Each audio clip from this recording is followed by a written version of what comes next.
राधे राधे, जय श्री कृष्णा। आज हम पढ़ेंगे वैशाख महात्म्य अध्याय 20वां। कथा सुनने व इतना सारा सहयोग व प्यार देने के लिए सभी भक्तों का दिल से धन्यवाद। आइए शुरू करते हैं अध्याय 20वां। व्याद बोला, हे ब्राह्मण, परमेश्वर ने करोड़ों जीव रच दिए।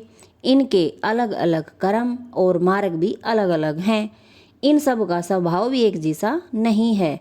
यह जानने की मेरी इच्छा है, कृपया करके मुझे बताइए। यह सुनकर शंख मुनि बोला, रजोगुणी, सतोगुणी, तमोगुणी 3 प्रकार के जीव होते हैं। इनमें रजोगुणी रजोगुण कर्म करते हैं।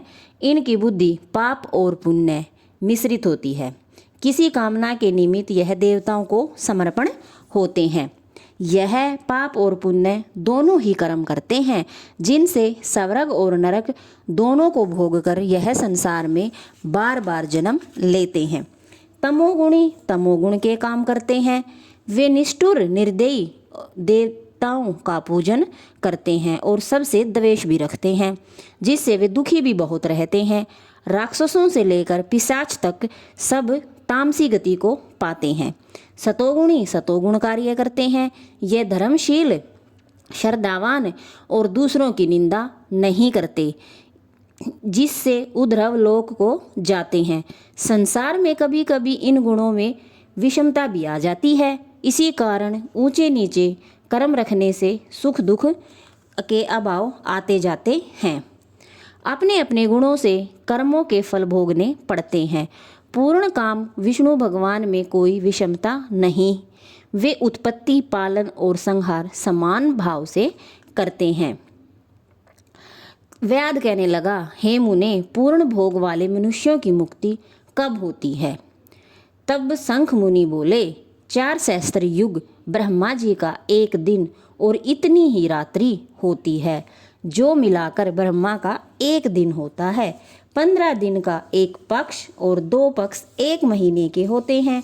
2 मास की एक ऋतु होती है। 3 ऋतुओं का एक अयन होता है और 2 अयन का 1 वर्ष होता है। इसी प्रकार ब्रह्मा जी के 100 वर्ष व्यतीत होने पर ब्रह्मकल्प पूरा होता है।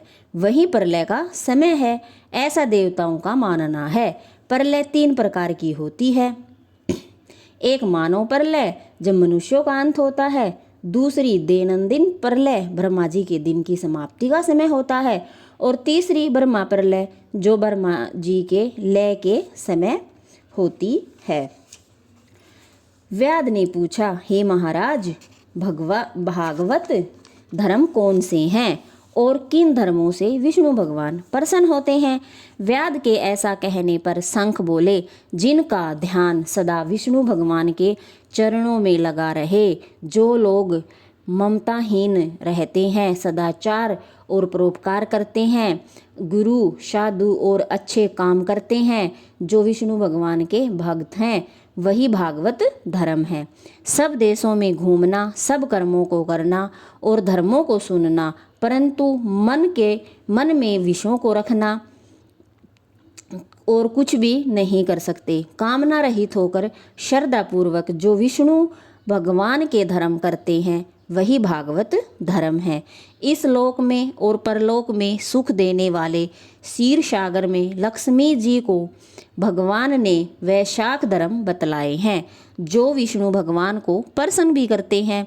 धन पाकर बावड़ी बनवाना, कुआं बनवाना, तालाब बनवाना, मार्ग में जगह जगह पर पेड़ लगवाना, प्याऊ बनवाना, सुपात्रों का दान करना, छतरी का दान करना, जूते का दान करना, कपूर, पुष्प, तांबुल, शहद और चटाई आदि का दान करना, पलंग का दान करना, और सबसे बड़ा दान है जो अन्न का दान और गोदान करना।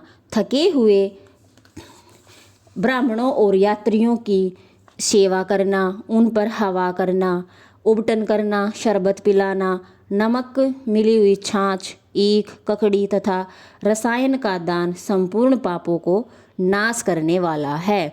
पितृशवरों को तर्पण करें, तेल उबटन छोड़ दें, कांसे के पात्र में भोजन कभी न करें, निषिद्ध भोजन और व्यर्थ विवाद कभी न करें, लौकी, गाजर, तोरी, चौड़ाई, बैंगन, मसूर, मूली, गुलर, बेलफल का सेवन वैशाख में भूल कर भी ना करें तो चंडाल की योनि में जन्म लेकर 100 वर्ष तक पशु बनेगा। मधुसूदन भगवान की प्रसन्नता के लिए प्रातःकाल स्नान कर विष्णु भगवान की पूजा करना और उनको अच्छे से सिंगारना और वैशाख महात्म्य की कथा मन लगाकर सुनना, किसी भूखे को भोजन कराना, किसी जरूरतमंद की सहायता करना।